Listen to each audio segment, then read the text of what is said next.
Hello guys, welcome to YouTube channel Facts. Hi guys, so guys, in today's video we're gonna talk about what if ocean disappeared. Yes guys, today we're gonna talk about what if the ocean got disappeared. Guys, ocean basically have two life supporting roles. The first one is they absorb and distribute solar radiation. Without water, harsh rays from the sun would bake the equator while distributing almost no energy to the poles, especially in the winter. Fortunately for us, water does a great job of absorbing energy and the oceans regulate temperatures around the earth. Currents circulate warm tropical waters to the north and south and cold water back to the equator, distributing heat energy so that no place gets too hot for life to survive and warming colder areas.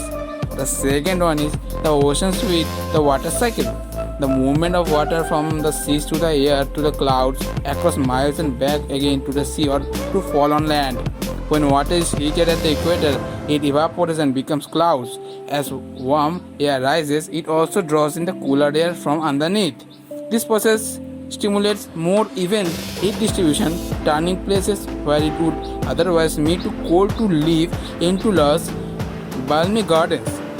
That's why the Mediterranean is so temperate and why there are places in Scotland warmed by the Gulf Stream where you can grow palm trees. But let's get back to what would happen if the oceans were gone. In this scenario, we are going to say the oceans have turned to dirt. We would like to give ourselves a small window of survivability, so let's say the dirt is moist enough that it won't immediately turn the planet into an enormous dust storm. The oceans are gone, but we still have some water. Let's take stock. Ice caps, lakes and rivers and underground water are still available. Added together, those sources total about 3.5% of our present water supply, the other 96.5% having disappeared with the oceans. That's not enough to get a decent worldwide water cycle going even if we melted the ice caps.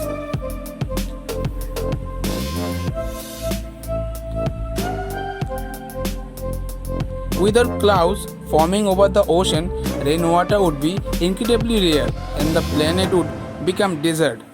We had watched our lakes and water supplies dwindle a little more every year until nothing was left. Humans may survive for a while near our homes. We still would have access to groundwater and might get some underground hydroponic farms working, but on the surface, plants and animals would begin to die out immediately. While trees can survive for a while without water, eventually everything would become so dry that fires would span the continents. This would be a multifaceted problem for humans. Aside from the usual problems associated with fire, the blazes would release tons of carbon dioxide into the progressively stifling atmosphere, accelerating global warming.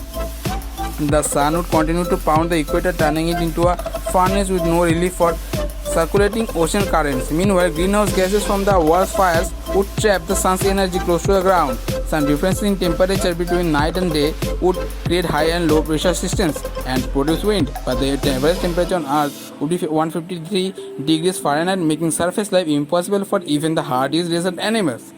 People would have to move. Humanity's only hope would be the window when the Antarctic ice sheet was still intact, prompting massive migrations to the southern hemisphere. As temperatures across the globe rose and Earth's surface became uninhabitable, all of our energy would go towards collecting Antarctic ice underground where it would be safe from evaporation.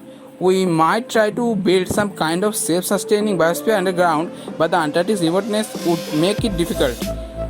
Just getting there would be hard enough, and herbivores would find a flooded wasteland and no infrastructure or resources, no mines, no road, no food. It's unlikely enough people to survive to finish the project. The few remaining stragglers would dwell in underground bunkers. Things would get worse. On the planet's surface, all then life is gone. As the world burned, the atmosphere would become less and less oxygenated. Perhaps becoming unhabitable for humans. Even if they could somehow tolerate the extreme surface temperatures, the land would fry. Assuming humans could survive much longer in our Antarctic bunkers, there would be no way to restore a healthy carbon cycle or bring temperature back down to reasonable livable levels. As humans ran out of the scant resources we had packed along to Antarctic, we had died off.